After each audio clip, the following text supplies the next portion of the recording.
વાલદાસ ચતુરદાસ બાપુ ડેરીવાળાને વિનંતી કરીશ કે આ ભાગવત ભગવાનના પૂજન માટે કથા મંચ પર પધારશું. મહંત શ્રી જગજીવન રવિરામ બાપુ ખોડિયાર મંદિર વિઠ્ઠલગઢ પણ ભાગવત ભગવાનના દર્શન પૂજન માટે પધારશે. મહામંડલેશ્વર જાનકીદાસ બાપુ કમીજળા, મહંત શ્રી વાસુદેવ મહારાજ પીપળી વતી ગોવિંદ મહારાજને વિનંતી કરીશ કે આપ પણ કથા મંચ પર પધારશું. લીમડાવાળા ઠાકરની જગ્યા કમીજળા મહંત શ્રી કેહુ બાપુ આરતીમાં જોડાશે. પીઆઈ કૃતાર્થભાઈ દવે, મનરભાઈ પ્રજાપતિ, જીગરભાઈ પટેલ, અરવિંદભાઈ પંચાલ દર્શન માટે કથા મંચ પર આવશે.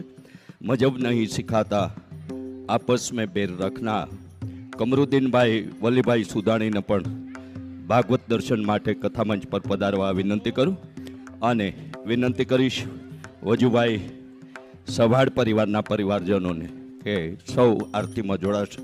સૌને જય શ્રી કૃષ્ણ. રાધે રાધે.